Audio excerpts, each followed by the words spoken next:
Our class was on Friday.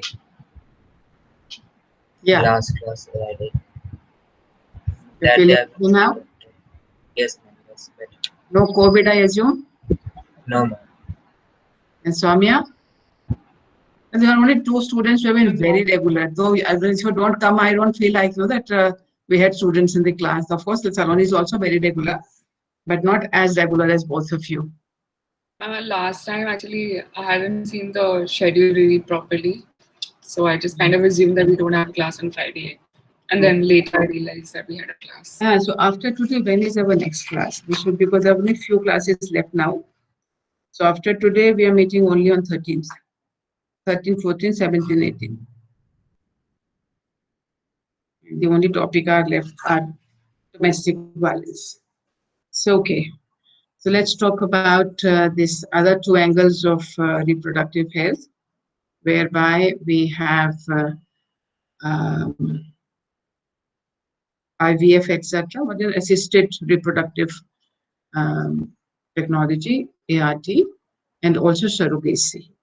Before we go there, we need to look at this PCPND Act.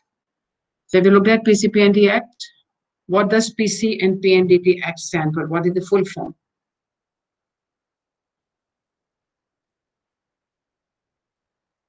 Preconception and Prenatal Technology Act. Diagnostic technology.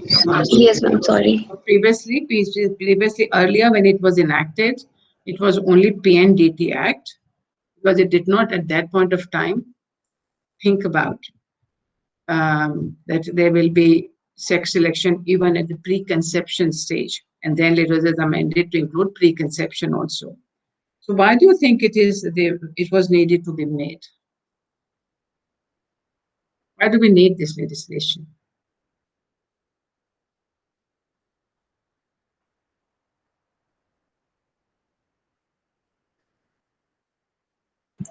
I think this, if I'm wrong, right, this act is about sex determination techniques. No? Yeah, it is preventing that, but why do So we need that?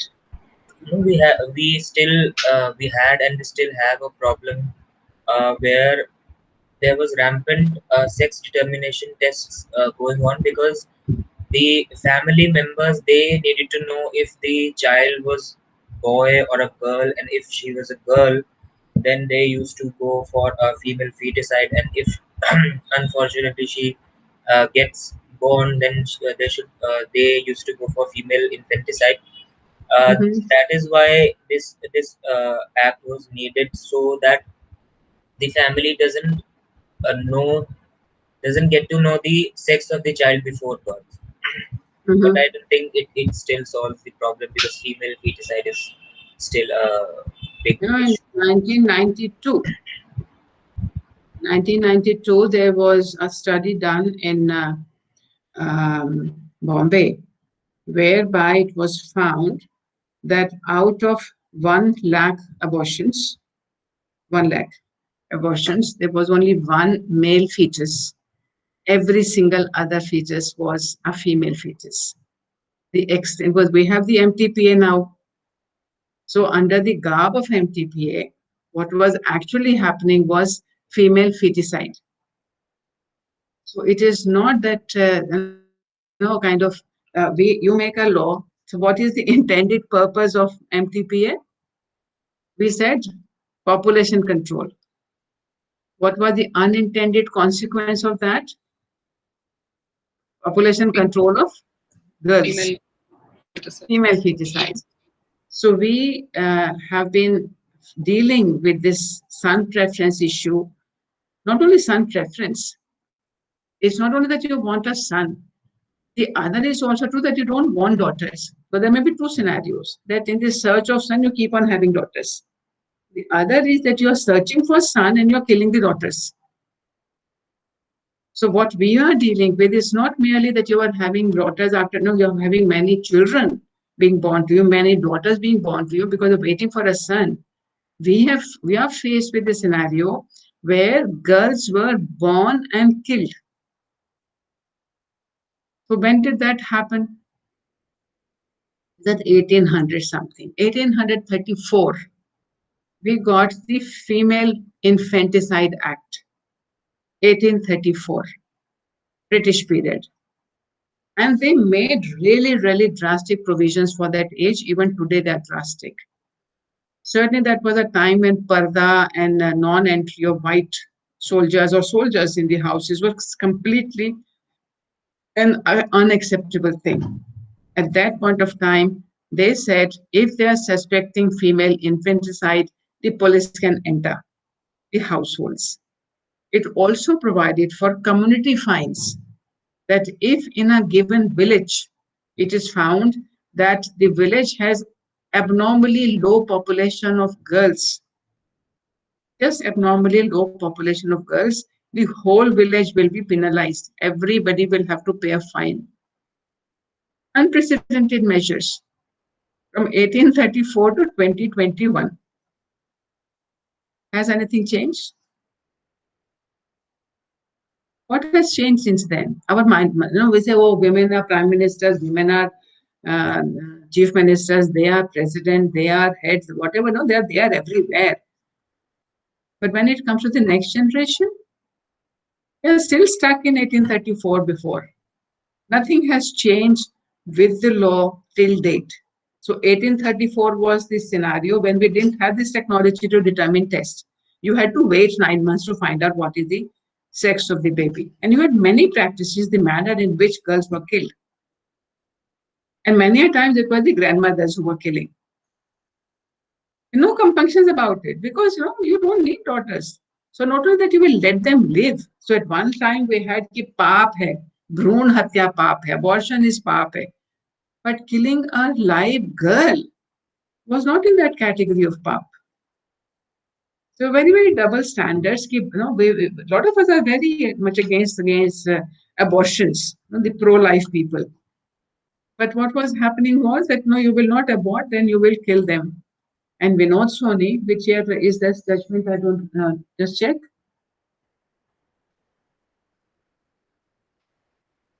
Vinod Soni judgment is which year? 5. 2005.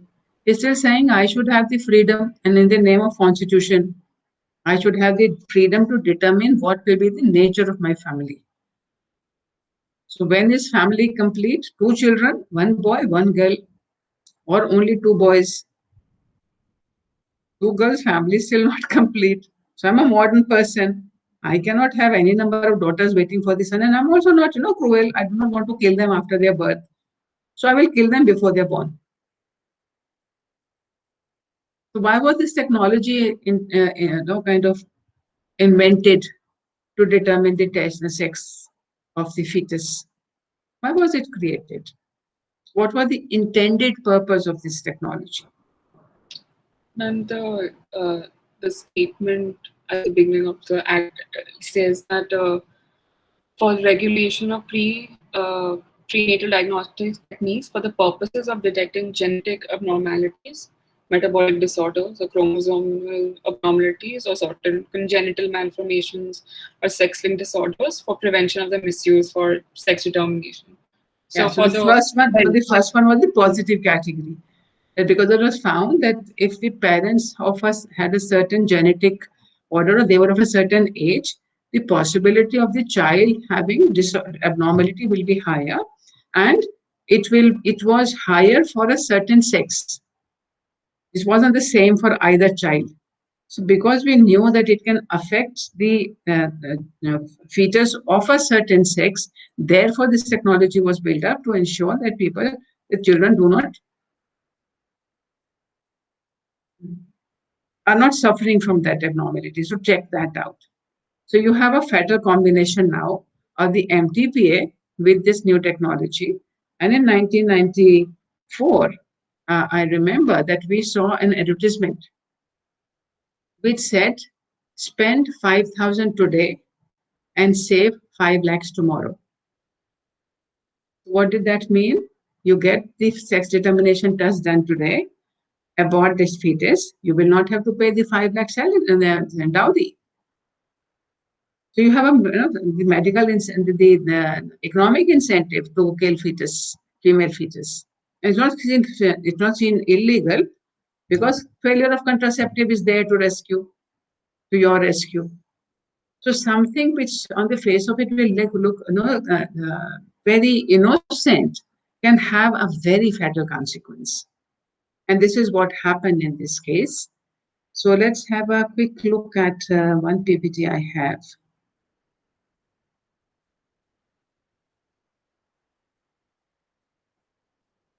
And this many years ago, still relevant.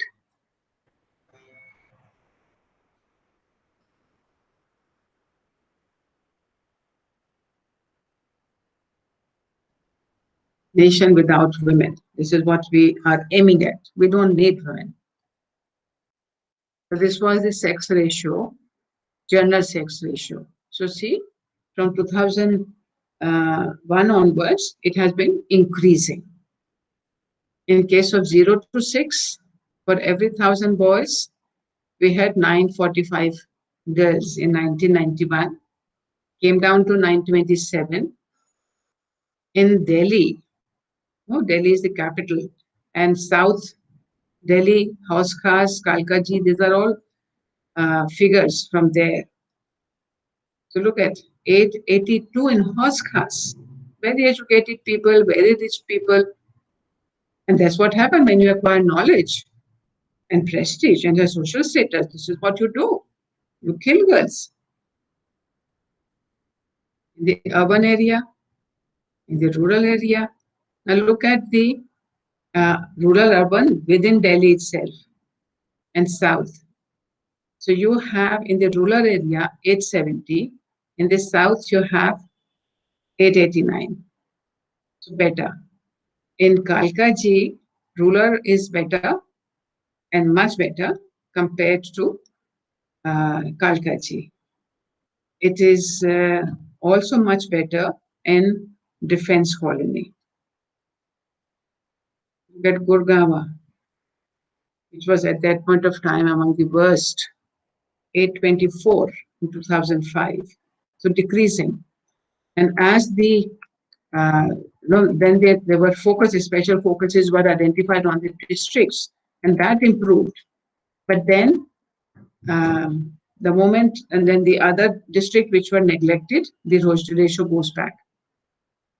So what do you think? Is sex selection limited to less prosperous or backward regions? These figures certainly do not show that.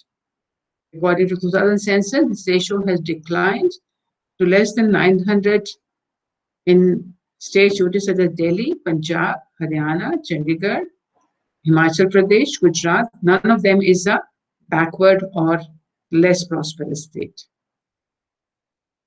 Look at the rural and urban area, all India figure, 900 to 946. Sex ratio, rural and urban. So certainly the rural is doing much better than the urban. And we say, गांव के लोगों को क्या पता है?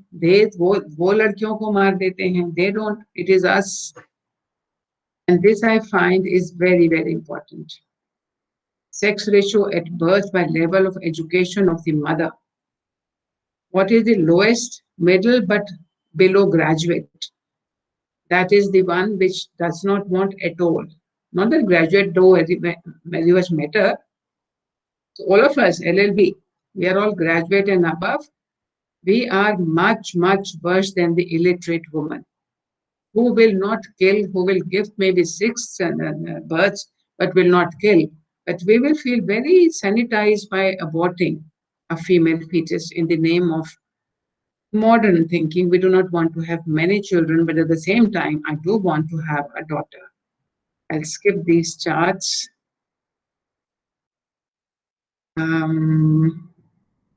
Okay, quick.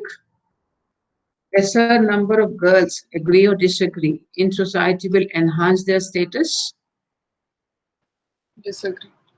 Economic होता ना economics में, fewer the commodity, higher the price. Why do you disagree? There's no correlation between. Why there's no correlation? अगर लड़कियां कम हैं तो फिर उनका bride price देंगे ना? Yeah. We do know from when it was a very bad scenario in Haryana, what would happen is they will get one girl from Kerala, paying a lot of money to her family. She will be made the wife of 4 brothers. This is what happened when there were fewer girls. Only couples with 2 or more daughters are going in for sex selection. Therefore, it does not affect the overall child sex ratio.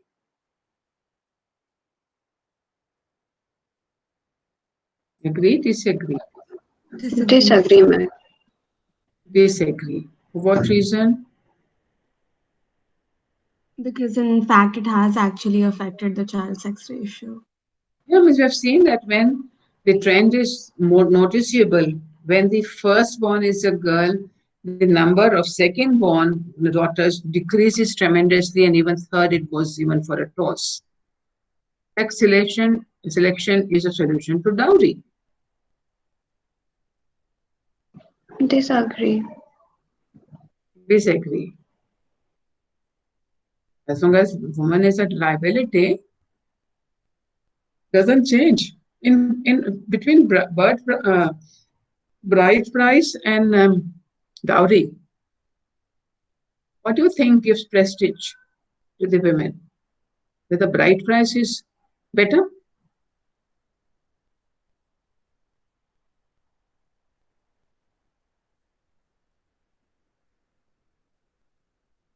And economic self-sustenance and the opportunity to do that is Say that better. again. The opportunity to be economically self-sustainable and support yourself, and having those opportunities will solve the problem of dowry and change the optics of how we view the daughter. No, well, in what we need to know is what a lot of people say, though some communities give a lot more value to their daughters because in those communities, it is bride price. So you have to pay money in order to get the wife. But that is also commodity only. Yeah. It's the bridegroom or the family which will give money to the girl's father for loss of services of the daughter. So she's still being not seen as a service provider. And So she that's doesn't not gain anything. In dowry also she does gets nothing. Dowry is not, no, dowry is Sridhana, two different things. Dowry is given to the in-laws. Because my daughter is inferior, I will try to bring her equal by giving some money for her inferiority. I'm passing on the burden, my own burden to you. I have been providing till now you provide, so therefore I will give you some compensation. For the rest of her life, you will have to now provide. So they're very, very nasty, both of them. Doesn't help the woman at all, doesn't help to her status at all. And women still continue to believe that if they take good dowry, they will be respected. Whether your respect can come from yourself or from the money you bring with yourself. Certainly, it can ease your life a bit if you get some, ask for Stridan for your own self. If you ask for dowry, then you are saying, I'm appeasing them by, no, I'm bribing them. I'm getting you so much money, so many things for the house, and therefore treat me well. I mean, this is how the relationships work. So girls also fall into that whole trap. It is more humane to eliminate a female fetus than subjugate her to a life of discrimination. If you get a daughter, you are afraid when she goes to school, she might be molested. Then you might feel that no, she will be harassed at college. She will be subjected to harassment by the in-laws. So her whole life is subjugation But and the reverse, discrimination. instead we should do the reverse because mostly the harassers are male, so we should go for male feticide. Then But no, but will that help to change the no, scenario? That will no, also not help.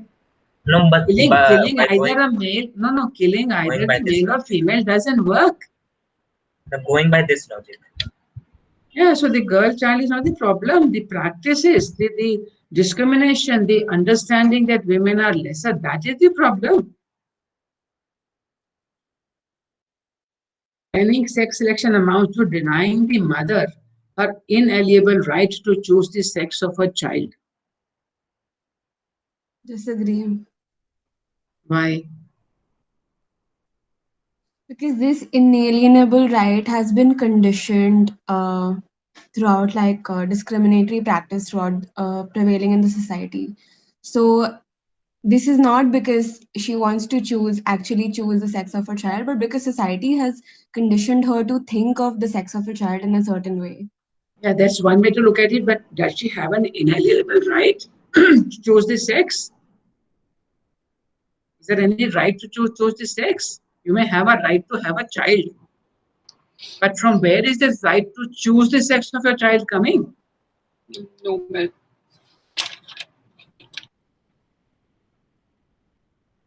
Choice is the absence of autonomy, is no choice. So this is the point you were saying. Fear of violence, rejection, desertion, and also the desire to establish one's value in the family often pressurizes women. So that is no choice. That's what you mentioned. But the first one is also true. That where is the right coming from? Sex selection is an effective tool for controlling population.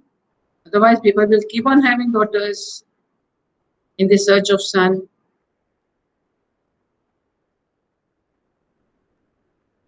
Disagree.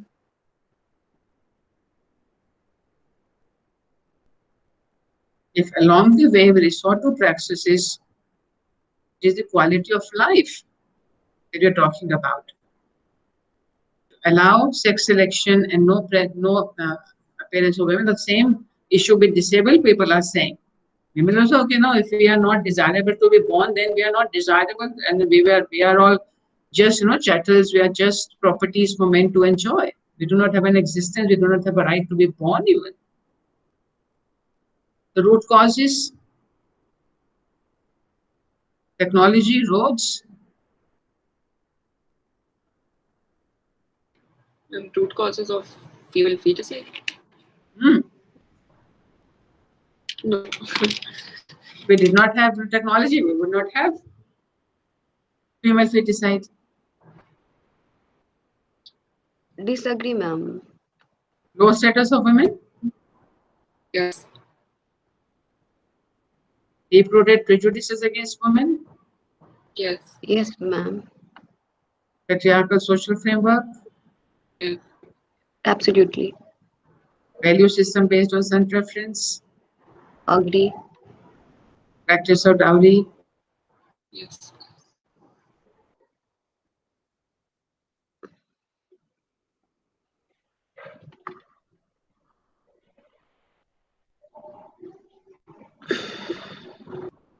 Is man's turn.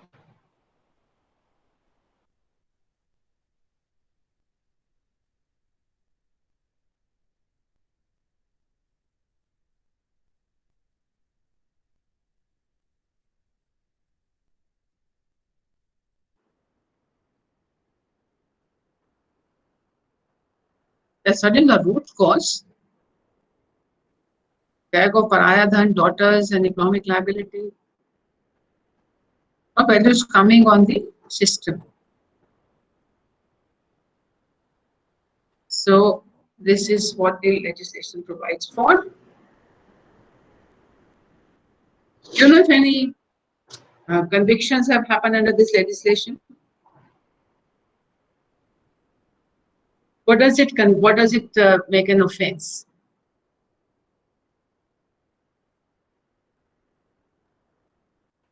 And first, the advertisement of it, sale of such technology. And So I'm asking you, do you know if any convictions have taken place? So what are the offenses under this legislation? First of all, telling the sex, then certainly aborting. Then there are technical categories that whenever you do abort, you need to register your clinic. If you don't do that, they are fine. Then you have to give reports. There are this all this. If you don't do any of that, you need to keep a record. So all these there are certain which are directly the action oriented. The other is the record oriented offenses. And we have not found this was almost nil convictions till date. under this legislation. 1994 we had the legislation. We are in 2021. So कितने साल हो गए? More than 30 years. नहीं, हाँ, 30 से ज़्यादा क्या, बहुत सारे हो गए, more than 3 decades. So what are the causes because of which no convictions are happening?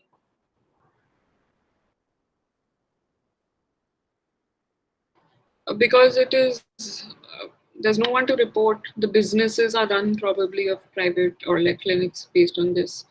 And you have clients who are ready. Who are the actors? Who are the actors? The actors are the doctors and the parents. They are the offenders. Who is the victim? The non-existent human being. So who reports? When they are conniving, and you know what are the, how do the doctors have been, as I think still are, violating the law. They will not tell you कि लड़की होगी कि लड़का होगा. They will do the test quietly. And it is an unsought communication around the area. कि अगर doctor साहब ने बोला कि वेडनेसडे को आके रिपोर्ट ले लेना तो मेल है, ट्यूसडे को आके ले लेना तो फीमेल है. So nobody is saying anything. Various ways. अरे भाई सब कुछ ठीक ठाक है, लड्डू बांटो. अरे भाई सब कुछ ठीक ठाक है, barfi बांटो. They have communicated which one is a son, which one is a daughter. So there are so many devious ways in which communications are happening that even if you record the proceedings, there is nothing you can say, no, to bata diya ladka hai ki ladki hai. Unless do no serial analysis, no fact gathering to see in all cases when they said laddu bato, this was the son who was born. In all cases, the barfi bato, these are all daughters who were born. So therefore, by research, we will tell who is going to collect that data. So where is the data to collect? Who is the one to report? There's no there's no reporting. How does anyone get to even know that there is? So the only conviction which will happen will be in terms of कि आपने report नहीं भेजी, आपने registration नहीं कराया. But the actual scenario, doctors are not fooled. So there have been so many ways in which the practice still continues, and it continues in much greater manner in the cities. People have access to the technology. It's easily available, and we say you must go for medical checkups. So you have to go, the doctors will do ultrasound. These are seen one of the normal practices of finding out the health of the fetus. In that whole duration, when things go the other way around, there's nobody to complain. So we have got a very, very devious, yeah. Ma'am, when we talked about that 1992 study in Bombay, so how was that data collected? So they concluded that out of 1 lakh abortion, the fetuses, only one of the fetuses were male. So there must be some record which goes into some files when these diagnostic tests are done, right? That's why. No. That time, so this was not even seen as an issue. This was not illegal to abort.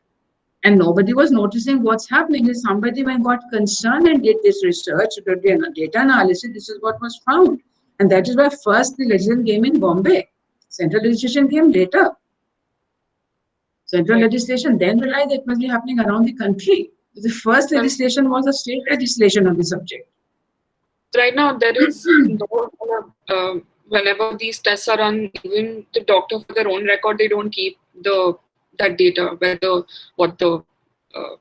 the fetus is male or female. That does not exist. Or? No, I think I would assume that even in case of abortion, they have to keep a record now. Abortion is a regulated activity. They have to keep a record. Right. So there can be mechanisms to check whether sex determination is happening or not, but yeah, so when all the offenders are in tune, are together, and the victims are not there, how do you find evidence? How do you find witnesses? All that becomes a problem. So illegal service seekers, service providers, both are there, and then together they defeat the purpose of the provisions and the purpose of the law. And it seems so much less horrendous than killing. This is what, it's a boy, Friday means a girl, says Sarla, proud mother of three strapping boys in Karnal's village.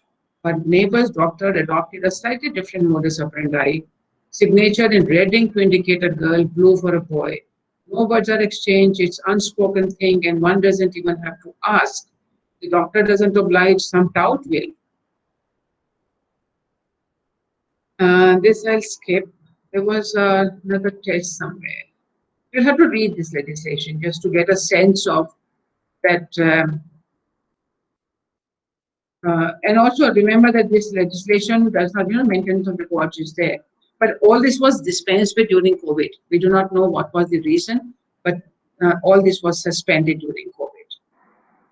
Under 23, any medical genetics and who contravenes imprisonment for a term which may extend to 3 years, and with fine which may extend to 10,000. Subsequent conviction, 5 years and 50,000.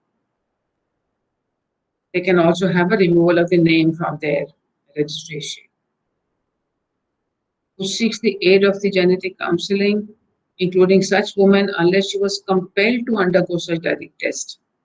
So how do you determine compel is difficult again. Imprisonment, including her. We looked at all these sections, and then they came up with a period of 2 years and to pay a fine of 5,000. On these sections, all the offences are punishable under section 23 in default to payment of fine. Another 3 months imprisonment. The fine was paid. Punishments were increased, and after amendments in 2002,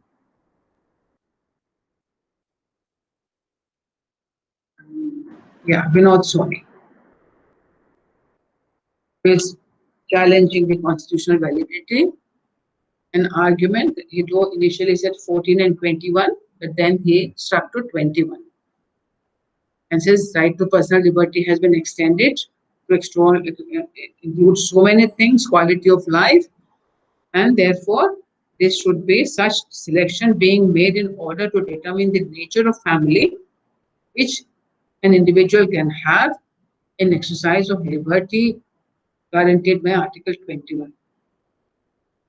PCP and DT Act, and he's kind of made a constitutional challenge. It is prohibiting preconception as well as prenatal diagnosis techniques for sex-selective abortion. Regulate such techniques with a view to ensuring their scientific use for which they were intended. The right to personal liberty, the judges said, cannot expand by any stretch of imagination. Liberty to prohibit coming into existence of a female fetus or a male fetus, which shall be for the nature to decide. What did the court say?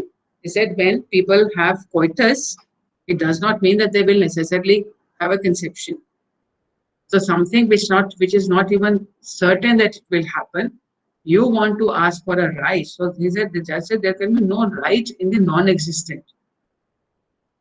So preconception means that when we will conceive, I should be able to determine. There is no such right possible.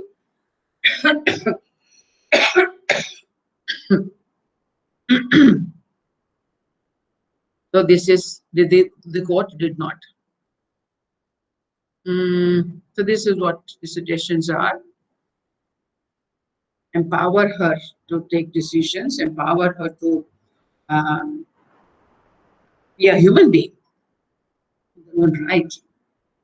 One cannot be half empowered. You can be either empowered or not empowered.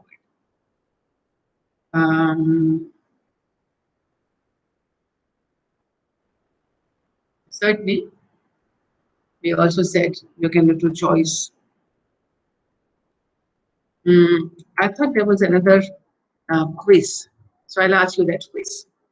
So you have a woman who has killed a child, a female child born after death. There's another woman who has already had 6 children. She has gone for another pregnancy, hoping to have a son. There's a third woman who has a daughter and she went for sex determination and aborted that fetus because it was a female fetus. Can you grade these women? Who is the worst? Who is less worse? And who, all of them are worse, but all of them are bad women from our perspective. Can you grade these women?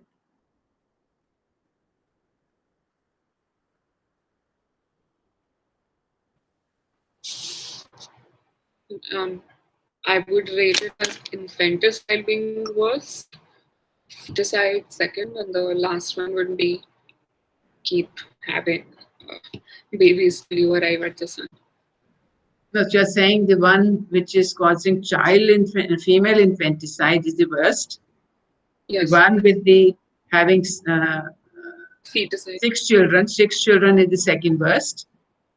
And No, the no. least worst, Feticide would be the second worst for me, and third worst would be keep having babies till you arrive at the sun. That's the second woman. by reference to what do you make this gradation? By reference to first is infanticide. It feels more straightforward in terms of just taking out a human life. So it's So taking out a human life which has come into existence is worse than preventing that human life to even be born. yes. Um, even with the Vinod Suri judgment, it became really tricky to the reasons that the judge gave seemed very pro-life to me. That he wasn't attacking the prejudice against a female, a baby, a girl child, but instead he was attacking the fact that whichever fetus it is, it has a right to come into existence. And so it becomes really difficult to balance out if you are pro-choice, how bad is female feticide uh, versus the second woman. I mean, I don't know how to balance those two principles out together: the prejudice versus having a choice For to. me, all the three women have exactly the same ideology, exactly the same. It's just a No, but the stage difference. What is motivating their actions? Each one of them, the same thing. I want a son. There's nothing else which is the motivating factor. So the reasons why they went for different choices, maybe because of their background, because of facilities, accessibility to different kinds of options. But they are not, none of them want a daughter. So in terms of tolerating daughters, the last one still survives. If you're looking at objectively that what has been the motivating force for all the three women, it is the same. It's not an iota of difference in the three. But as modern women, we will say, ये तो अनपढ़ लड़की है. She doesn't know anything. इतने बच्चे पैदा, गरीब आदमी तो बच्चे पैदा ही करते रहते हैं, नो उनको पता नहीं तो कितने बच्चे पैदा किए. Our attitude toward poor women and men is very, very negative as a starting point. And we think we're sophisticated that we do female infanticide, not feticide and not infanticide. How am I different from this woman, this grandmother who kills the baby born? She did not have access to sex determination or fetus, the sex of the fetus determination choice. She didn't have that. Maybe she would have done the same thing if she had, but she didn't have the access. So she's killing after birth. We are killing before birth. How are we different? It just seems sanitized. That's what graduate women are, mothers are justifying their actions by. How many women in our families, in our own families, are not under pressure to produce a son? How many of the women in our own families feel less human being, less prestigious because they've got 3 daughters? Or 2 daughters for that matter. We have that feeling among ourselves. How many women in your locality, in your community, in your family, you know, they've gone for abortion? Because it was a female fetus. Of course, they will not say it. But find out how many times the abortions were of male fetuses. Just by word of mouth among our own families. We are happy to defend them. नहीं नहीं, दो ही बच्चे होने चाहिए, फिर ये थोड़ी हम 5 की लाइन लगा लेंगे, सन तो फिर भी चाहिए. So we find it. No, we are no. Legally, legal तो law तो permit करता है ना abortion. If I'm not a pro-life person, I do not have a issue with the abortion. If I'm okay with abortion, if I abort a female fetus, I'm just being practical. I do not want to have so many children. I came across a colleague of mine who has got 2 sons now. So when the second child was conceived, so he doesn't have, his mother died, so he called his bua to provide support to the nuclear family. And the bua said, you already had a son, why do you need to have a second son? No, second child anyway, ladki ho jayegi to kya karega? But they didn't want to come, and she did not come for the birth of the second child, even though it turned out to be a boy again. But the whole ideology is not, so this woman was saying, you have a son, now you are secure, why do you need a second son? So that is the latest modern family. If you're a son, your family is complete, forget about the second child. And we know that is, in West, they are losing population because of the other trend that you require 2.1 children to be born to 2 adults in order to sustain the population. They are losing population, we are increasing population, and increasing population, very, very gendered population increase, continuously so. So even though the existing women are doing little better, their ratio is increasing. The new generation, when they become adults and we start counting them, we're in a very, very bad situation there. PCPND Act is a very important legislation, but completely ignored in its implementation, because the mechanisms for implementation are not there. What may be the alternative way? How do you deal with this scenario? Education awareness is a separate category of arguments. What is it as a practical measure? Can we think of something by which we may check this out?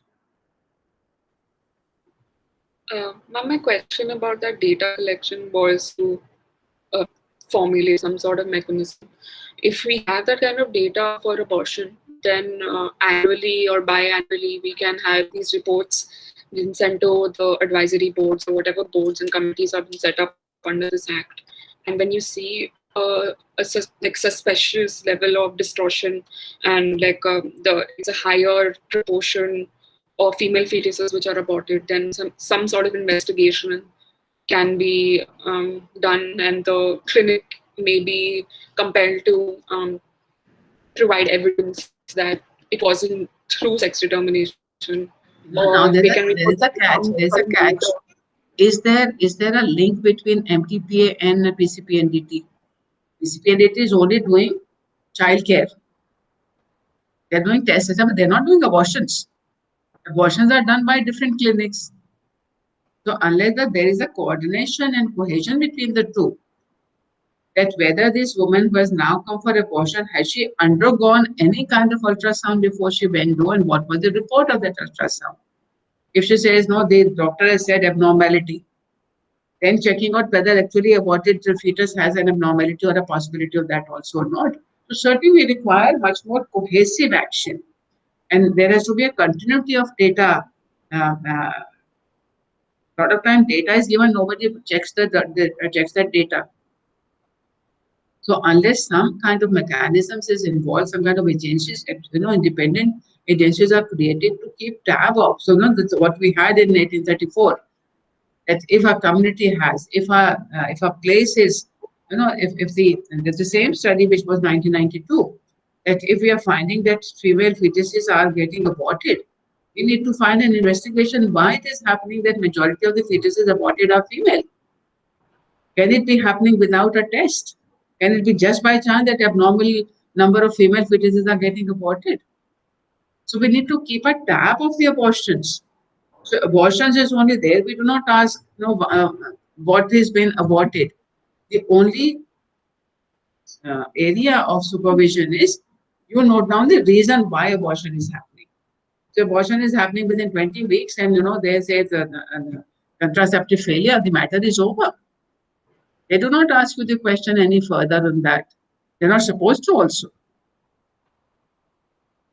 If the diagnostic clinic is only doing the diagnostic and not abortion, and they go somewhere else and get an abortion, there is no connection between the two.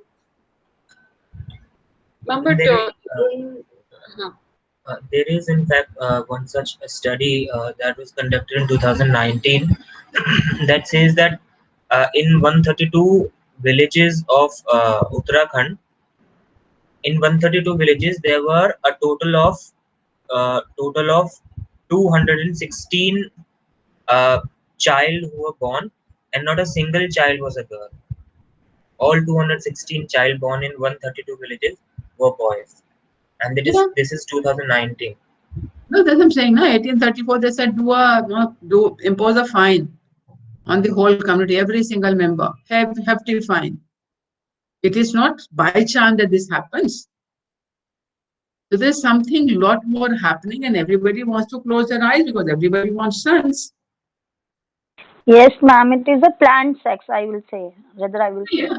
Yeah, so whatever the judge might say in Vinod Soni, people think it's my right to decide. And also, no, we are modern, we are educated, we do not want to have many children, but we do want to have son. There was a data. I'm trying to, let's see if I can pull that out. The data which showed that what is the difference which happens when the first child is a son. Let me see if I have this.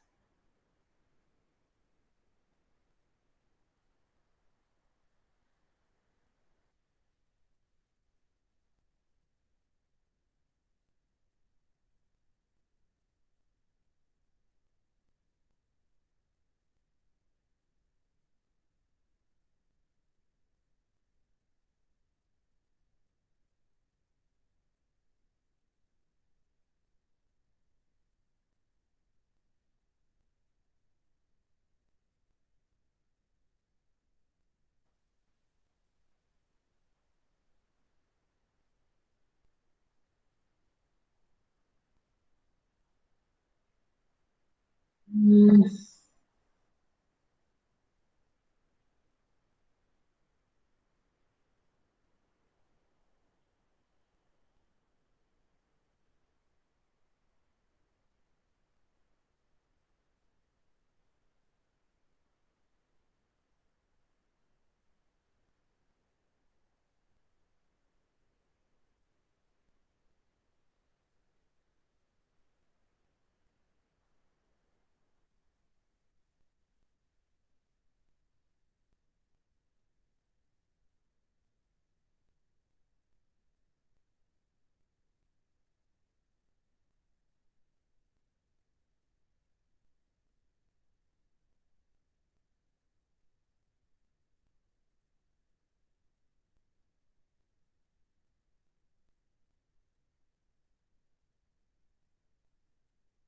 Now I can't find those figures. So though the data was very comprehensive, and it provided that when it kind of tells us, and this is available in the latest categories also. I can't pull out my slide on that.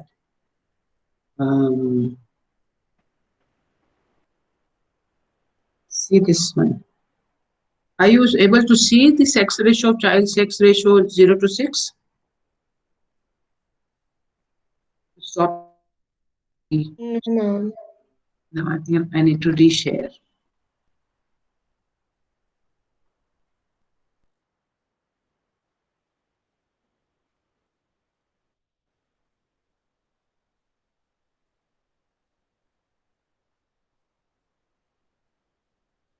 You see this one. This is the sex ratio, and this is the overall sex ratio. So overall sex ratio has been improving, But look at the child sex ratio. The female thing, 919, it has come to in 2011. For me, this is very, very alarming. All our claims of gender equality are all humbug. Gender by social indicators.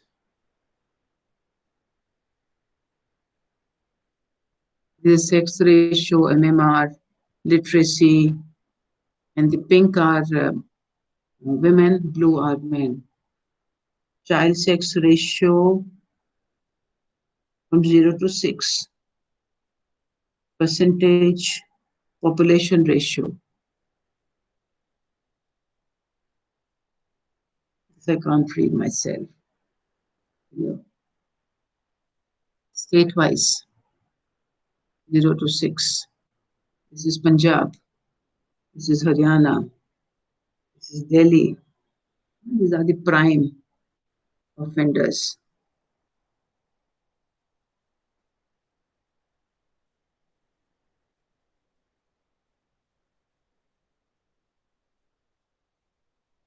It's decreasing trend.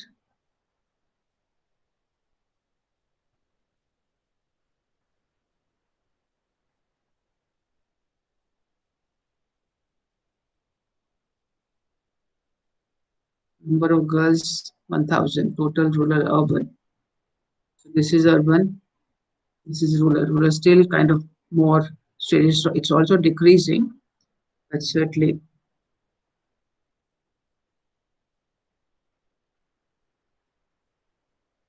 religious communities. So we have green is Hindu, blue is Muslim, this mauve is Christian, and this is overall. So among the Christians, you have much better sex ratio. The worst is among the Hindus.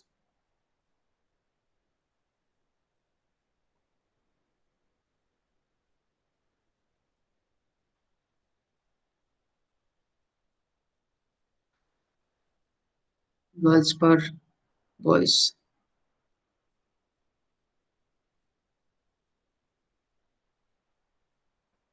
Six.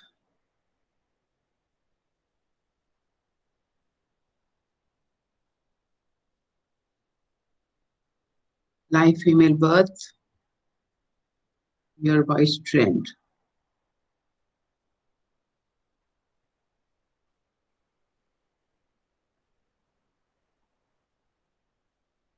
Ending sex ratio states. This is 15-16. Where darker areas are increasing.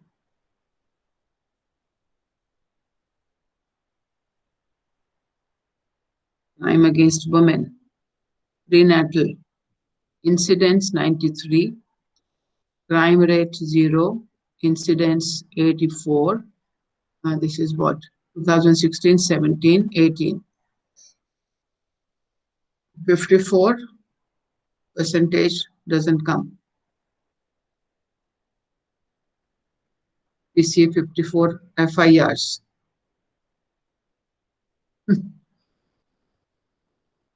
Ranking of the countries. India, 112 males to 112 to 100 females. So we are in company with, get the countries which are in company with. Those who are lesser than this and more than us. This says sex ratio at birth for 6 sun preference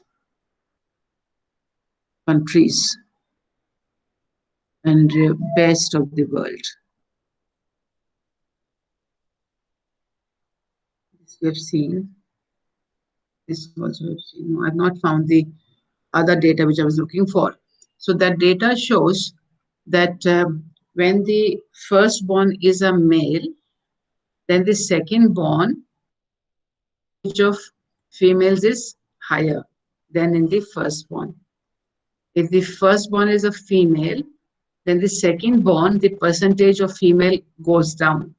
If the first two born are boys, the data for the third born being women is female is very, very high. If the first two are females, it decreases further drastically for the third born. So certainly by the third time, if there are two daughters already, majority of the urban population is going for sex determination. So that is very telling. But somebody needs to do something, and there is nobody to do anything. Because everybody just believe in this. So that's not this whole issue. So somewhere we're saying what progress we are making is not reflected in our mindset. We all believe that sanitized annihilation of female population is okay. It's not very bad. Both the other things are really bad. You cannot have, no, we're responsible citizens. We can't have 5 children, 7 children, 8 children in the search of the sun. Therefore, and certainly we are not going to kill them after they're born. So we will kill them before they are born. That's the ideology with which we, urban population, believe in eliminating women. Coming to the other practices. So this whole thing about surrogacy and assisted reproductive technology is all said to be empowering women. So which are the women which are empowered? So first of all, we can have a look at what are the, because we do not have the legislation yet. We only have these bills, and there are lots of reports of the joint committees of parliament.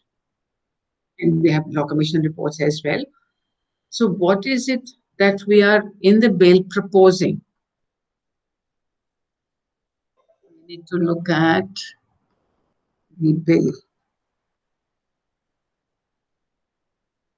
Assisted write-up, assisted surrogacy. We need to look at the legislation. This is the Surrogacy Regulation Bill 2019.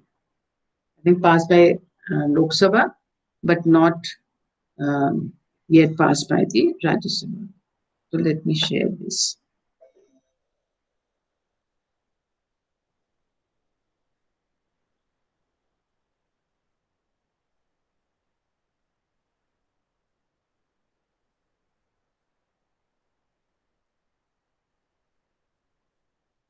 It's a tab.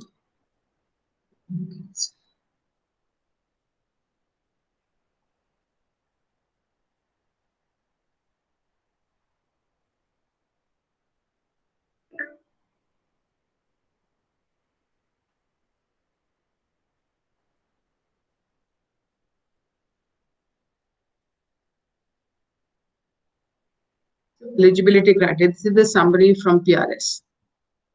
Eligibility criteria for intending couple should have a certificate. Certificate of essential will be issued upon fulfillment of the following condition. Certificate of proven infertility of one or both members of the intending couple from a district board in order of parentage and custody of surrogate child passed by magistrate, insurance coverage. So this couple should be a couple being an Indian citizen, married for at least 5 years, between 23 to 50 years old wife and 26 to 55 years old husband. They do not have any surviving child, biological, adopted, or surrogate.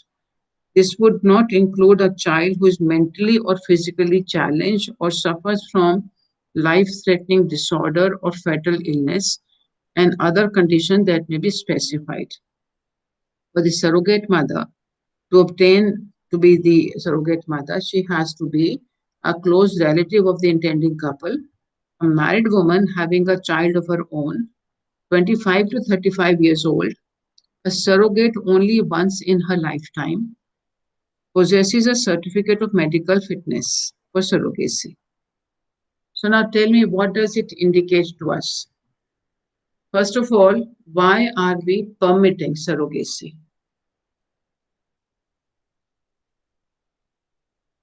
Why do you think? What is the rationale for surrogacy? So we've got two options by which you can have children.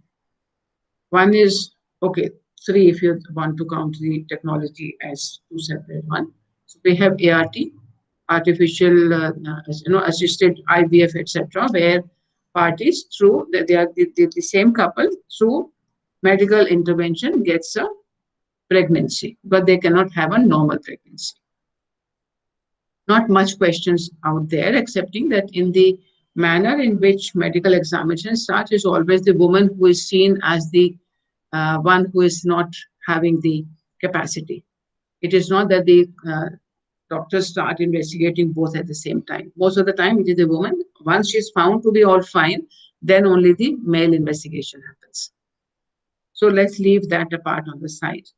We then come to the surrogacy, because even with ART or something, so there's some defect found and they cannot have their own child.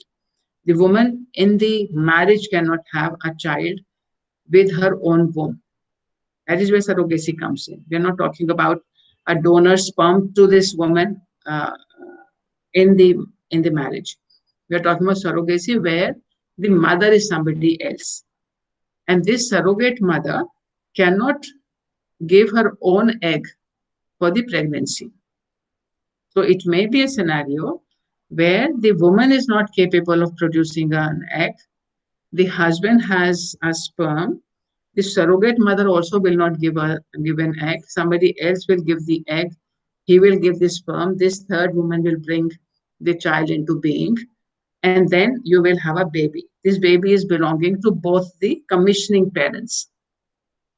In the commissioning parents, the mother has got no biological or genetic connection with this baby. So if she has also donated her egg, she will have a genetic connection, but otherwise there is no DNA which can prove that to be that there's no connection between her body or genetically or biologically. She's not connected with this baby. So the woman, now look at the provisions. It says you have to be a married woman and a relative. Why it is essential that you should be a married woman having a child already of your own before you can be certified as a fit surrogate mother. But a healthy woman, you never married, you want to help your sister, should you not be permitted? You never had your own baby, or you had a baby of your own without marriage. Why should you not be permitted to help your sister? So one way of saying it, that of course the law is saying you cannot have a commercial surrogacy, the proposed law. Till now we have been having commercial surrogacy as well as altruistic. So now we are saying no more altruistic. It has no more commercial. It has to be only altruistic. So in the altruistic, who can be surrogate mother? Who can be the commissioning parents? Very limited categories there. So who are the people who are not brought within the purview of the legislation is the question.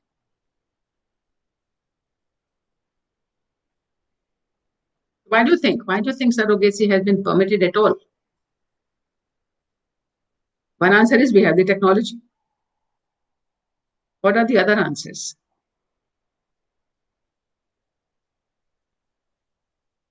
People might be really obsessed with bloodlines in the sense that they might only want a child of their own genetic making, the male line, that is. So, I think that is the reason they are unwilling to adopt and only get a child through surrogate mothers. So, do we think that if the woman is capable of producing, the wife is capable of producing, but the husband's sperm is not sufficient, is not strong enough for conception, she should be permitted to have a donor child, or will she be then asked to go for adoption?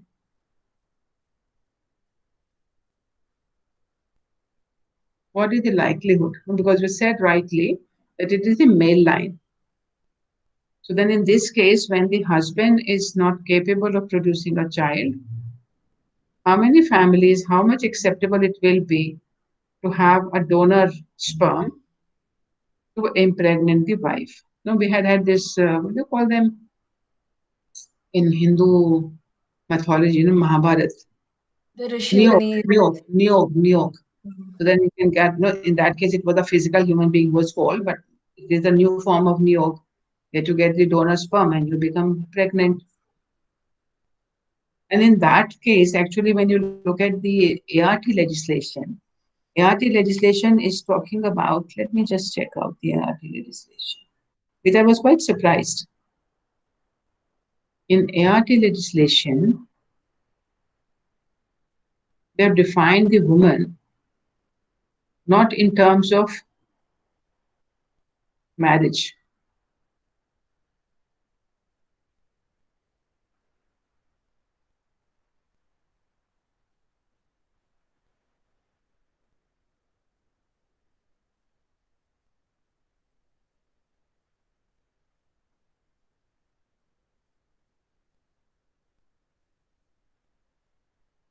Woman means any woman above the legal age of marriage who approaches an assisted reproductive technology clinic or assisted reproductive technology bank for obtaining the authorized services of the clinic or bank. So in this one, we are not saying she should be a married woman, she must come with all that. So in this one, we have said woman, and it's kind of just saying that you have to be an adult, marriage age, whatever that legal age of marriage might be. But in surrogacy, we are still stuck with this whole thing about it being the area of married couple not able to conceive.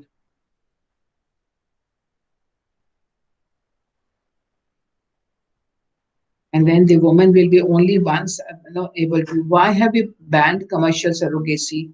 Whether summer commercial surrogacy would have been a source of income for poor women. So what is at play in this whole categories of people who have been included and people who have been excluded? So now we are struggling with this whole idea of same-sex marriages. We have been we have decriminalized the same-sex relationship.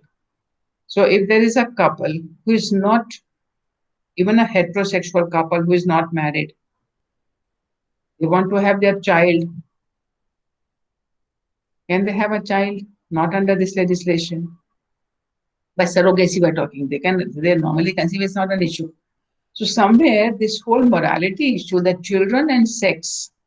So children are, even though in surrogacy there is no sex involved, there is only a child child born to be involved because there is no sexual activity happening for the woman to conceive. The child is created in the plate and then implanted into the woman. So in that one, we are still stuck with the morality that children, and that we still have this illegitimacy law. So if a child is allowed to be born to an unmarried woman, what will be the status of that one? We are still stuck with that whole issue because in our legal system, we still have illegitimate children. And if we have illegitimate children, then can you permit? So that's one kind of question. Then you have this other, no, the, the whole question of unmarried people wanting to have a child. And unmarried people may be sexually, no, there might be a couple, there might be a single person. So there's an unmarried couple is there. Certainly, we are not saying we are saying no. On what ground we do not allow? Why do we not allow a single person to go for surrogacy? I'm a woman, not married. I want to have a child of my own, but my uterus does not allow me to do that. Why should not I get a child from a surrogate mother with a donor sperm? What is the conception of law for saying for having children, you require a stable relationship, and that is assumed to be existing in marriages. Live-in relationships are not stable. Single parent not desirable for the growth of the child. Gay parents and the same-sex couples are not the desirable category to be bringing up children. That's all the unsaid categories there. So even if it is a sister who wants to help the brother to have a child, first case in surrogacy from Anand from Gujarat was a case of a mother who gave birth to her daughter and son-in-law child. So the daughter was there was some physical difficulty because of which the daughter could not give birth to a child. So she became the mother for the sperm and egg of the daughter and the son-in-law sperm. So she became the grandmother as well as the mother of this baby. That was the first case which came and which was kind of starting point of this whole conversation. And then, even though the genetically this child which was born to the mother belonged to the daughter and the son-in-law, it came from her body. Then she had to give the child in adoption to her daughter because biologically, so she was, this child was the child of the grandmother. Genetically, this was connected to the next generation. So this kind of created a whole flutter that how do you then determine? So there's kind of surrogacy issues, but for me, I'm more concerned with who have been the mothers ordinarily in surrogacy cases and who have been the commissioning parents. Commissioning parents have been rich, powerful people. The surrogate mothers have been very poor women. So very poor women, sometimes exploited, sometimes voluntarily, were producing children because they will get some money out of it. So they were using their womb as an asset to produce a baby. Women have been producing babies, and if she's healthy, she's able to produce another baby and she gets some money for her family. She finds there's nothing wrong. And the celebrity couple gets a son or daughter or whatever they get. No, we have got celebrity individuals also. So till the time regulation happened, we have Karan Johar and a lot of other people. There's another fellow also, I'm forgetting his name. Both of them have got twins from surrogacy. But today it's no more possible because now the government says, no, you have to be a married couple. So all these single people also wanted to have an offspring from connected to their genetics. The law now says, no, you have to be married to have a genetically connected child. So what is the logic of that? So one we say that all living organisms have the innate ability and desire in case of human being, but innate ability to reproduce themselves. So the whole justification for surrogacy has come there that, and I think Ria pointed that out, that it is that desire for reproducing yourself connected with your body that you want to create that. So that certainly undermines the whole issue of adoption. But that's not our concern in the gender justice category. To some extent, it may be because in the adoption category also, boys are taken adoption very quickly. Girls keep on waiting for adoptions. So there's also a gender angle to that as well. But in case of the Juvenile Justice Act, we have done away with the requirement of saying, because in Hindu Adoptions and Maintenance Act, we said you must not have a genetic child of your own of the same sex for you to adopt another child. In Juvenile Justice Act, we say irrespective of whether you have any children or not, you may have any number of children, you may have these children of the same sex, you can still adopt a child who is CNCP or CCL, whether they are children conflict with law or they are children in need of care and protection. The Juvenile Justice Act, we said families are more important. Providing family care is a right of every child, and therefore, if their own family cannot look after, we have to promote adoption. And we have now made more amendments in that law also to facilitate quick adoptions. So at one hand, we are pushing for adoption of children, even to families who have a child of their own. In case of surrogacy, we are saying no.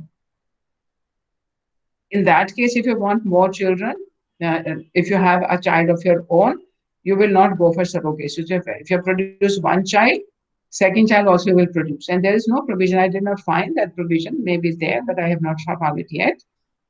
We say that if you suppose the woman had one child, but for some reasons now she's not able to conceive the second time. So the law says no more. You had one child, you can't go for surrogacy now. So there are lots of questions surrounding this whole aspect as well. So, because the women are poor in that category, and also the relinquishment of the fetus has to happen, of the baby born has to be happen. There is no credit given. So, if you wanted to empower women, then you would say credit has to be given to the biological mother also. But biological mother remains under the curtain. She is not seen, she is not heard, she is not to be identified. So she remains an anonymous body. There is no credit given for bringing joy to the life of this couple. So they will be thanked in absentia, in the abstract, but the even as an enthusiastic mother, if she wants an acknowledgement of the fact that I have helped you have this child, legally not required, actually prohibited, that you will relinquish all your rights. So it's not even claiming a right, but a right to be recognized as the surrogate mother. We've had stories of Panna Dhai, with the celebrated breastfeeding mothers. So in that category, also in the Indian culture, we have presented it differently, but in the Western history, we know that the breastfeeding mothers were all black women because the white women did not want to lose their body shapes. So in surrogacy also, this is also a category which where women are capable of, but they are too busy to produce a baby. They do not want to take time of their profession. They want to go for surrogacy. All that is not permissible. So it is not actually empowering any woman. But it is saying if you are married for so many years, you have tried everything and you have not succeeded, then you can go for surrogacy.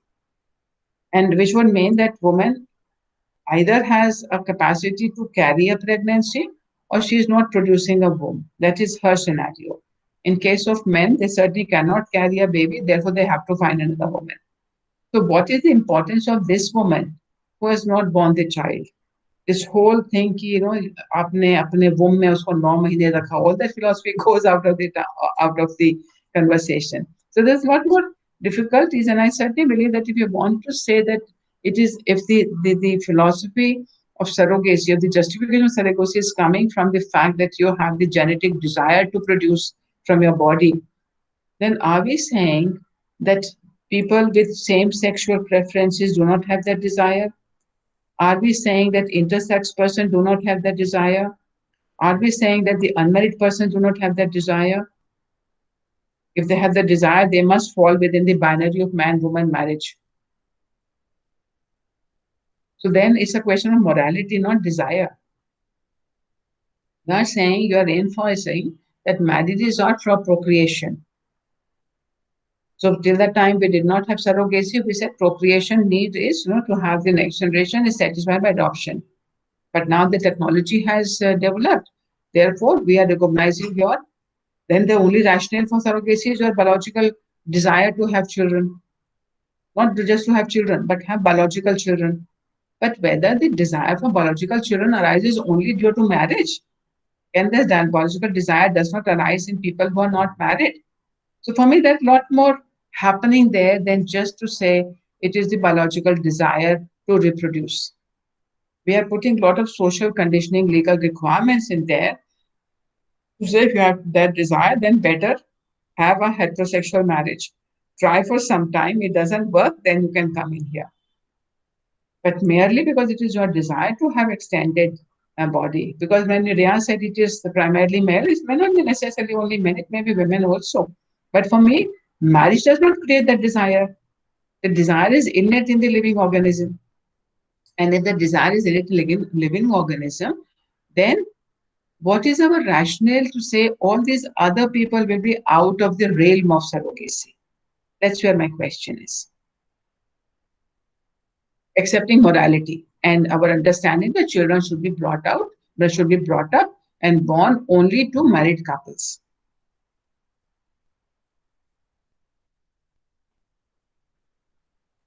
Ria has raised a hand. Yes, please, Ria. Mama had a question. Do you think this ban on surrogacy, etc., and is just like a tool to curtail women's autonomy over their reproductive functions, and it just curtails their right to do anything with their bodies that they please? Or is it the other way? Should women not monetize their reproductive or sexual body? But then again, all labor is using your No, body only. for me, my kind of questioning is coming from that if you're permitting it, then permitting in what circumstances is the question as to what is then the message you are giving. You are saying that you cannot do it for commercial purposes. And so therefore, you are saying women cannot use their bodies for making money in this manner. You can still use certain bodies. You can use your voice, and we've got lots of professions where you use your talents, your deafness of fingers, and all kinds of things. But I was saying that no, this is not permissible. Complete ban, I can understand that. That no, nobody will be allowed to use their reproductive organs to produce babies for somebody else. You want babies for yourself, you go ahead for it. In that reasoning, there is no logic in saying there will be certain children illegitimate. The moment we create that, we want every woman to get into the patriarchal institution of marriage without affecting that institution itself. You're forcing everyone to get into that institution. If you want to have children, you must marry. What has got marriage to do with children? Producing children is a biological function. Marriage is a legal concept. So why are we tying up the two together? Children are born through a biological process of copulation between a man and a woman. There's nothing, biologically impossible that people who are not married cannot have copulation. Biologically, there's no ban on, there's no obstruction in that. So we've created a artificial obstruction, and then we have put control over the autonomy of the woman to use their body, even in ordinary child production. In what we call as the normal and natural child reproduction. So in reproductive health, if we grant her autonomy, then it should not matter whether she has had her child with marriage or without marriage. It's her body, she decides. So we are not granting her autonomy to have. So at one level, we say, remember, all through it is curtailing her autonomy over her body. She marries, she loses control over her body if she is above 18 years of age. The man can have anal intercourse, can have vaginal intercourse, can put fingers into her anus or her vagina, can put things into that. She has got no remedy whatsoever today by the amendment in 375 and the exception there. So we have made her completely, and then we say, if you want to have children, subject yourself to all that slavery. And then if she says, okay, I've got into all that and now I cannot have children, then you can be protected, you can be given an opportunity to get it through altruistic surrogacy. You can't pay for it. You must persuade a family member of yours. You must persuade somebody who is connected with you, who is ready to do it without any money. So in case of men, that is certainly still the case that they also have to be married in order to have a child. For me, the question is why?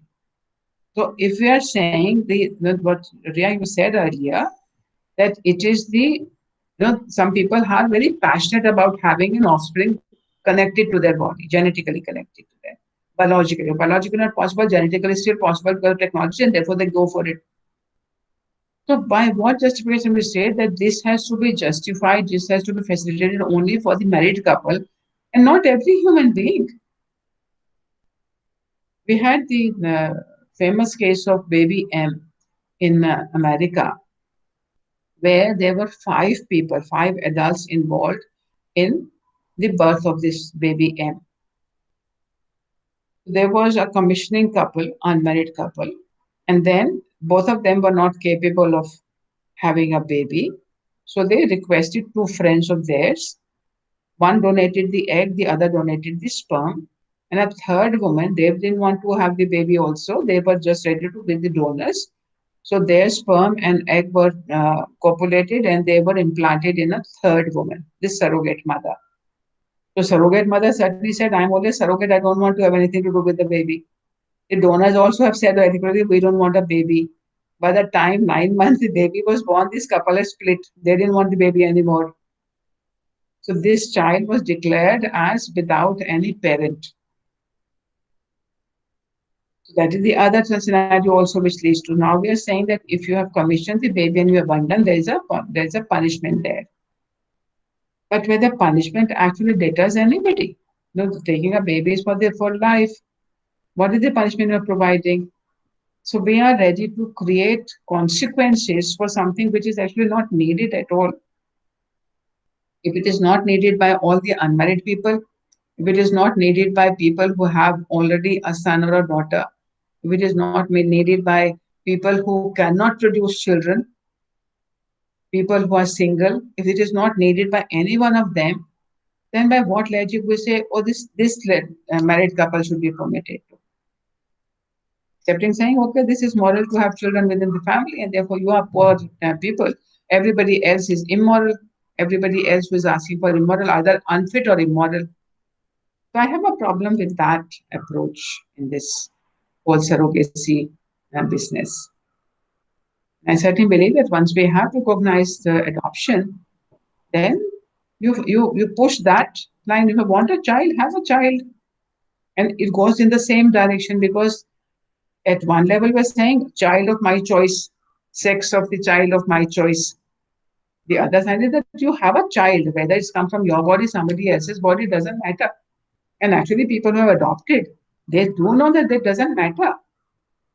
You get attached to every child like your own child once you have brought the child up. You get attached to your pets, forget about human beings. So this whole the thinking which is being reinforced by the law, that in order to have children, you must be married, does not explain why surrogacy is permitted to married couples. And it certainly does not empower either the married woman or the surrogate mother. I think instead of banning commercial surrogacy, they could have provided protections to it. Just because they have banned commercial surrogacy doesn't mean that market will not exist. No, it only goes underground. It only goes underground and results into actually more exploitation of the poor woman. I'm like, how I don't know how many PhDs have been produced on surrogacy. And they're all suggesting that the poor women are actually confined in these places where surrogacy happens. They're not able to see their families, meet their children. They're just confined there.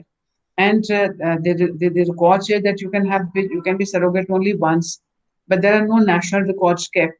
So a woman goes to one surrogacy center for one pregnancy, she goes to another one the second time, and they are all frail, weak women, not necessarily the best ones, and they are paid just nothing. Peanuts are given to them.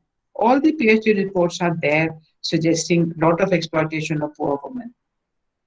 So in the name of saying that she will get some money, so she's ready to sell her health for that. So because of that, in fact of creating a robust system of supervision and support, we have said now go underground, not permitted. And international surrogacy was getting them a lot of money, that we have also banned. To be Indian citizen wanting surrogates married, all those limitations are there. So it's a very, very moralistic scenario. It's not commercial, it is not practical, it's not coming from any other logic, accepting morality that, okay, if you're married, you want to have a children, we will help you. After all, marriage is for the twin purposes of sex and progeny. So we will help you get a progeny. Then progeny also, most of the time on the practical scenario, it will be the men who will be having their lines, not women. He becomes an outsider to the whole business. Also, there's no acknowledgement of how previously, like in terms of prostitution, surrogacy, this female body and how a woman resorts to her own body to make money, how those conditions are cultivated, how she reaches at that point to that point. There's no recognition of that. And, and also the contribution of the surrogate mother. So not only the commissioning mother is sidelined, the surrogate mother is also sidelined. There's no healthcare provision during or after the birth. There's just insurance for favor of the donor for any loss, damage, or death of the donor. But like, Yeah. no, they haven't provided that the commissioning parents are like they're legally required to take care of her health No, during because and after. no, because they have to provide for medical care. That much has to be there, but nothing more than that, because it's not commercial. And then, of course, the woman's body has to be first checked out that she's ready, she's healthy enough to give birth to another child. So these are legal safeguards there, not legally speaking. But practically, one is not that when you say it is only altruistic, how often would you find a family member of yours to produce a baby for you? So, the same thing which would happen in organ transplant. We said it can be only altruistic, it is not commercial. So some commercial fellow will be shown as my servant of 20 years, and people will take his kidney and he gets very barely anything. So the same thing which has happened in organ transplant, where all kidney racket has been happening, and we don't know that till date it has been said it's only altruistic. Who are donating the kidneys? Sometimes family members do, but most of the time it is person who cares for me. He has been my servant for the last 20 years. Where are the documents? Who checks that? We have seen those, and the bicholias only get all the money. So this man certainly, the one who's getting the kidney spends a lot of money, but the one who is donating the kidney doesn't get the whole money. तो 1.5 लाख यहाँ जाए तो उसको 30,000 मिल जाता है, वो 30,000 में भी खुश है. There's a lot of underhand dealings happening, and we keeping our eyes closed. That's a kind of practical answer. But for me, I'm much more onto this whole question that what is the rationale for permitting, to whom it is empowering, to whom it is disempowering.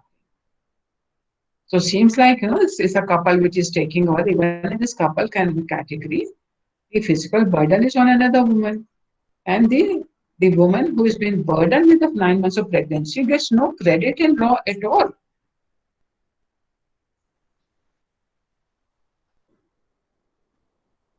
So reproductive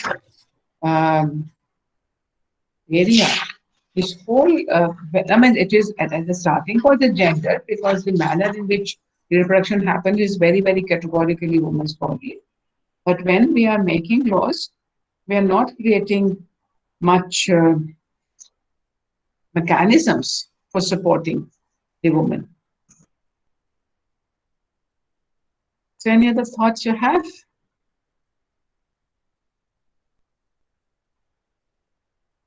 I would suggest please have a look at the joint committee reports.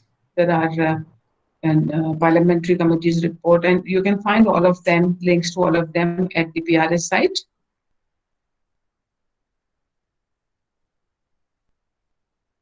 Parliament Rajya Sabha, this is Assisted Reproductive Technology Regulation Bill, and we have Surrogacy Regulation Bill. Surrogacy Regulation Bill, the Reproductive Technology Bill refers to Surrogacy Act, which has not been passed till date. Then we have, so have a look at PRS issues for considerations, both in the Surrogacy Bill as well as in the other one. Where is this report? I would like to discuss the Vinod Soni judgment and the ratio that the judge ascribed to. So I understand the challenge was on the basis of Article 21, but while like listing out the ratio, can't the judge also rely on Article 14 and how sex determination goes against that? Why isn't that incorporated in his rationale? Because when he just relies on the fact that a fetus is entitled to go its natural right of full development. No, in the beginning itself, the judge said the two challenges to the enactment. First, it violates Article 14. Second, it violates 21. At the time of argument, the learned counsel appearing for the petitioner submitted, it does not press this petition on 14. Right. So 14 cannot be brought up later in the judgment itself, like while No, the rationalizing. parties haven't argued. The judicial decision said they will not deal with 14. Then, so my question is, when he's giving this rationale in like para 6, the Article 21 is now set to govern and hold that it is a right of every child to full development and determination whether preconception stage or otherwise a denial of a child the right to expansion, or if so expanded, right to come into existence. Isn't this isn't this a very Sonia, the first question is, when is a child a person? Whether fetus is a person. Whether person, when you do abortions, it is not murder. We do not Right. consider the fetus as a human being. And whether when the Convention on the Rights of the Child talks about rights of the children, does it include the right to be born? Is the first question. So if you say children, all children, unborn children have a right to be born, then we are saying the women do not have a right to abort. Exactly. So isn't that what he's saying? There is a no. They are not saying that. They are saying women have a right to abort, but not abort a particular sex fetus. Right. So that right cannot be granted. We are not denying that they, and also certainly in India, they do not even have a right to abort. They have been enabled to abort. So abort a child an MTPA only on the given circumstances. Right to the ability to abort is not based on the sex of the fetus. That's not MTPA which permits. So legislation doesn't permit, and by reference to 21, you cannot stretch it to say that you will have a right to abort a female or to determine, not only abort, because the challenge is on the preconception. So we are not saying I will abort, I'm saying I will conceive only a male fetus. When whatever that's called, embryo, that I will get implanted only with male embryos or not with female embryos. So I'm not talking about abortion. I'm saying I want to be pregnant, but I want to be pregnant with only male embryos, not female embryos. I just found the language of the para 6 very confusing when I know that he was saying the Article 21 is now set to govern and hold that it is a right of every child to full development. The enactment, namely Sex Selection Act of 94, is factually enacted to further this right under Article 21, which gives every child the right to full development.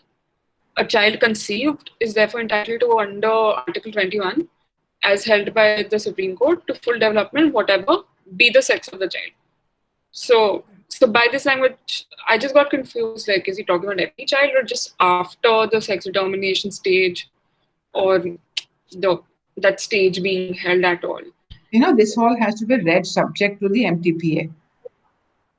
Right. That's what I was getting confused. Isn't he not considering the MTPA at all? Or so I was just getting confused by this language of the judgment. No, because some things will have to be read into this. So because then it was said, okay, no, that the terminology when it says a child conceived is therefore entitled under 21 to full development, whatever be the sex of their child. So when we permit abortion, it's for different reasons, not because of the sex of the child. The determination whether at preconception stage or otherwise is the denial of a child the right to I don't know what is this word. Right to some other word should be there, expansion. The word is wrong. Or if it can be so expanded, right to come into existence. Apart from that, the present legislation is confined only to prohibit selection of sex of the child before or after conception. The tests which are available as of today and which can incidentally result in determination of the sex are prohibited. The statement, when it says prohibited, it's not true, no? It's not an absolute prohibition. The judge is making a generic statement. It is not interpreting sections. The statement of objects and reasons make this clear. The statement reads this. So that's certainly, so the legislation does not prohibit absolutely. it regulates. Accordingly, it is proposed to amend the para 4 said uh, with the intended. It will thus be observed that the enactment proposed to control and ban the use of this selection both prior to conception as well as its misuse after conception, and it does not totally ban these procedures or tests. So ये तो फिर contrast हो गया ना. Yeah, they are recognizing the fact that in some circumstances it is permissible. So the law only says you can use it for this purposes. Then it is not an offense. But if you use it in order to abort the fetus, that is not, so it is not that nobody will ever come to know the sex of their child. But if it is of the categories where it is permissible, they may get to know the sex of the child as well. So if the test is done for the purposes of determining, if it is a woman of 35 years, above 35 years, she had abortion, so we permit that test. So it is not a complete ban, and those permissions are not to ensure that now you will get a son. Those permissions are to ensure that you will not get a child with congenital deformities, etc. So the purpose of permission is different. The purpose of abortion, the permissible abortion, is also different. Neither the abortion law gives you a right.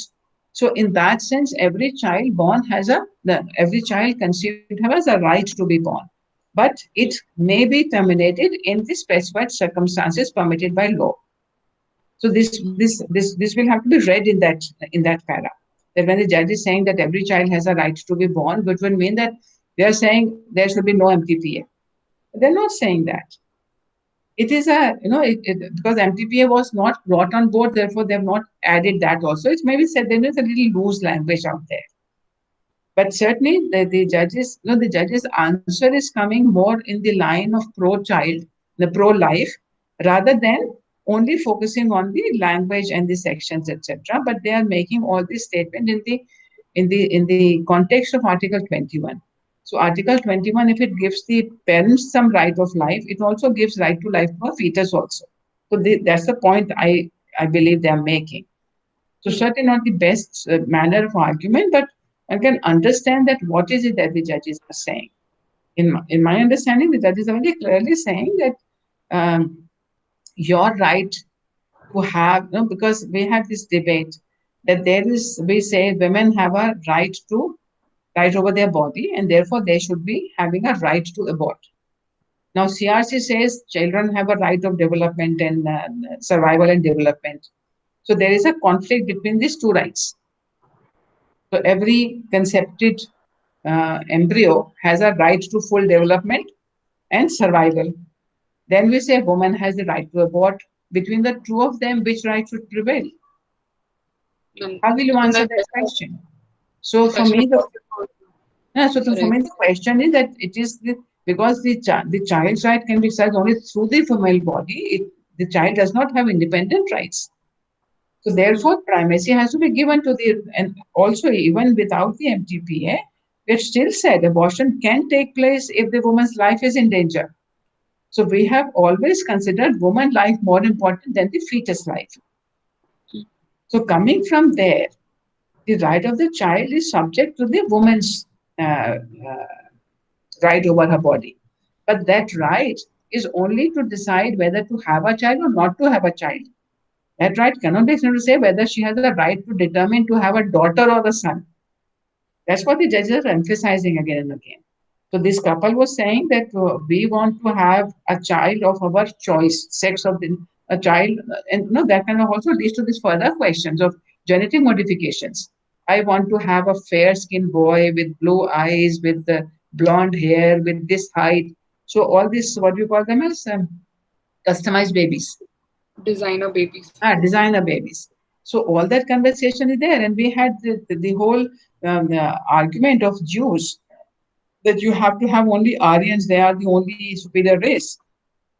So that if we start getting onto that, if we start giving all those freedoms, then you will have designer babies. Then there's no place for ordinary children, and certainly no place for the disabled children. So certainly not more difficulties. It will lead to annihilation. It will lead to actually genocide of at the future state itself. That's not permissible.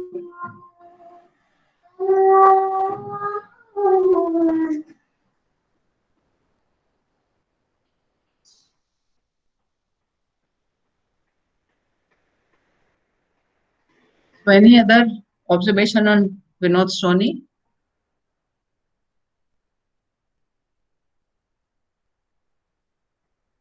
Even in our synopsis, we have written SCHC reproductive technology bill, but I think we should be also looking at surrogacy bill.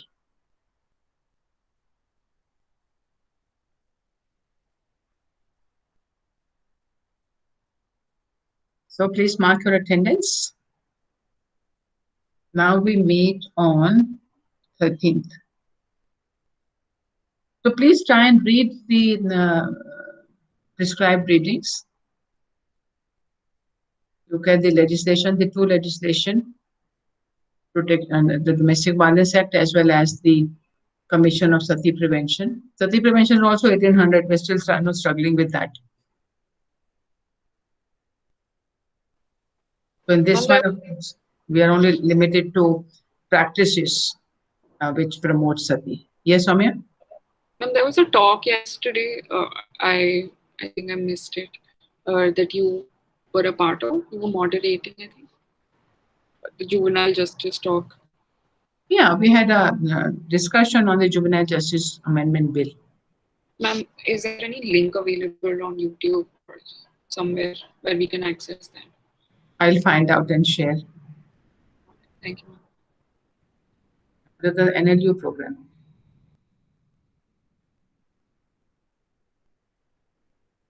Was a chair. I was a metro, but yeah, I was there. So it's okay. Shall we stop? Thank you, ma'am.